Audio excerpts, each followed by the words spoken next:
À 9h01, ces marchés boursiers viennent d'ouvrir. Pour les commenter en direct, on retrouve Eric Seban, trader, formateur et coach. Oh là là, je vais y arriver. Il est avec nous par Skype ce matin. Bienvenue à vous, Eric. Merci d'être avec nous pour donner le ton de la séance à Francfort. Est-ce que le DAX dispose de carburant ce matin pour progresser à l'heure où les indices traversent, il faut le dire, les indices européens, une petite phase de consolidation? Oui, une phase marquée de consolidation à laquelle déjà nous avons été habitués à plusieurs reprises l'année dernière. Donc c'est pas quelque chose de très surprenant. Ça peut le paraître parce que ces derniers temps c'était relativement calme. Donc évidemment quand on perd 5% en ligne droite, 5 séances de baisse depuis mercredi dernier, c'est sûr que ça peut surprendre. Bon, cela dit, ça reste la moyenne basse des retracements qu'on a depuis à peu près un an. Voilà, donc c'est rien de plus que ça. Alors est-ce qu'on va avoir à chaque fois, comme à chaque fois, des rebonds? On va le voir. Les 3 prochaines séances, y compris celles-ci, vont être relativement clés, je pense, d'ici la fin de la semaine. Ce que je vois, c'est que cette nuit, on a eu des velléités des intentions haussières, en tout cas, puisque le DAX a ouvert avec 60 points de plus que la clôture hier, et puis qu'il les a reperdus à 8h ce matin.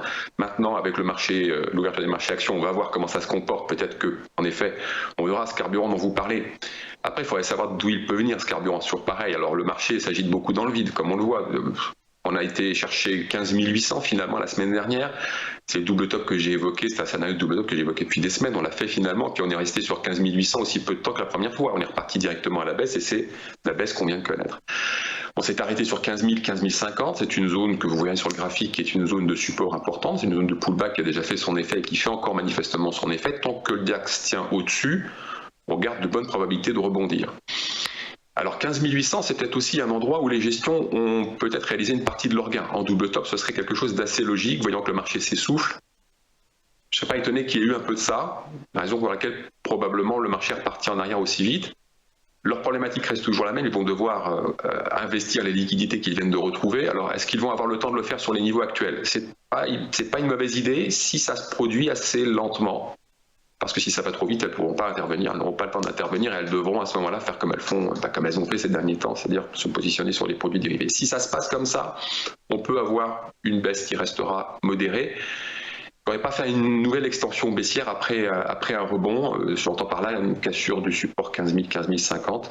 Là, ce serait un signe de dégradation beaucoup plus marqué, mais ce n'est pas mon scénario principal. Quand je vous dis que les 3 prochains jours vont être des séances, les 3 prochaines séances sont des séances clés, c'est parce que à partir de maintenant, soit le DAX commence à consolider et présente une opportunité de reprendre la tendance pour des gros faiseurs. Le problème, c'est la visibilité, il n'y en a toujours pas. Il y en a de moins en moins avec les nouvelles sanitaires qui font finalement évoluer les marchés au gré justement des bonnes et des mauvaises nouvelles. La visibilité s'est encore estompée. Donc c'est sûr qu'en effet, pour revoir les gestions à l'achat, ça va pas être... Mais elles sont obligées d'investir les liquidités, elles sont obligées de faire des choses. Donc on peut les voir sur ces niveaux-là, reprendre des positions acheteuses, si ça se passe doucement. Sinon, ça continuera d'être les produits dérivés, comme je le disais.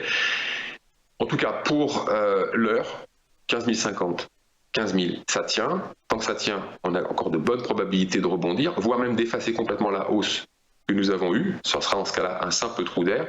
Si on passe en dessous de 15 000, la baisse est plus marquée, le signal d'alerte est plus marqué. En tout cas pour la journée, ceux qui sont à l'achat, 15 320, 15 350, n'insistez pas au-dessus, c'est la première zone de résistance. Et puis peut-être qu'on se finira au-dessus vendredi, ce qui sera justement de bon augure pour un rebond plus marqué. Mais pour l'instant, voilà, les 3 prochaines séances vont donner le ton. Eh bien, merci à vous, Eric Seban, d'avoir participé à ce Chrono DAX.